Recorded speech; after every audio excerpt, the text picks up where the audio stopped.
12 August সাভারের দক্ষিণ শ্যামপুরের একটি বাড়িতে অভিযান চালায় পুলিশের counter terrorism and transnational crime unit CTTC. সেখান থেকে 9টি বিস্ফোরক ও বিপুল পরিমাণ গান পাউডার উদ্ধার সহ 90 জেএমবির এক সদস্যকে গ্রেফতার করা হয়। 30 জুলাই রাতে আশুলিয়ায় চায়ের দোকানে রাখা ব্যাগের ভেতর প্রেসার কুকারে তৈরি করা আইইডি বোমা উদ্ধার করা হয়। 24 জুলাই মতিঝিলে মেট্রো রেল স্টেশনের নিচে পরিত্যক্ত ছাতার ভেতরে রাখা শক্তিশালী বোমা উদ্ধার করে পুলিশ। ধারাবাহিক এসব ঘটনার পর আইনশৃঙ্খলা বাহিনীর যানবাহনে হামলার আশঙ্কায় দেশজুড়ে বিশেষ সতর্কতা জারি করে পুলিশ সদর দফতর। গত 12 আগস্ট বরিশাল জেলা ও দায়রা জজ আদালতের প্রধান ফটকের সামনে বোমা বিস্ফোরিত হয়। বিকট শব্দে আদালত চত্বরে আতঙ্কের সৃষ্টি হয়। গোয়েন্দা নজরদারির মধ্যেই রেখেছি। একের পর এক বোমা ও বোমা সদৃশ বস্তু উদ্ধারের ঘটনায় জনমনে উদ্বেগ ও আতঙ্ক বাড়লেও পুলিশ সদর দফতর বলছে আতঙ্কিত হওয়ার কিছু নেই। আমরা একটা কথা বলতে চাই, আতঙ্কিত হওয়ার কিছু নেই।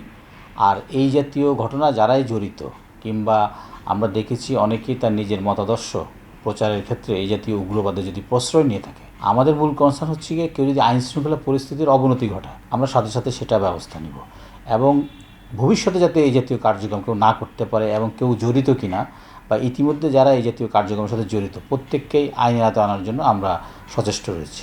স্বল্প সময় ব্যবধানে বোমা বিস্ফোরণ কিংবা বোমা সদৃশ বস্তু উদ্ধারের ঘটনা বিচ্ছিন্নভাবে দেখার সুযোগ নেই বলে মনে করেন এই বিশ্লেষক। আমার রাষ্ট্র তো বিপন্ন হলে সবকিছুই আমার বিপর্যয়ের মধ্যে চলে যাবে, সবকিছু অনিশ্চয়তার মধ্যে চলে যাবে। এটা এই ব্যাপারগুলোতে সতর্ক হওয়া প্রয়োজন এবং এটাকে গুরুত্ব সহকারে দেখা প্রয়োজন। 2-1 মাস ধরে কোথাও বোমা সদৃশ বস্তু উদ্ধার হচ্ছে, কোথাও বিস্ফোরণ ঘটছে, আবার যেগুলো বিস্ফোরণ ঘটছে সেখানে আইডির মতো ইনগ্রিডিয়েন্টস বা উপাদানগুলোর সন্ধান পাওয়া যাচ্ছে। তো এগুলো তো আসলে ভিন্ন একটা কিছু ইঙ্গিত বহন করে এবং সেই ইঙ্গিতের আলামতগুলো কিন্তু এগুলো।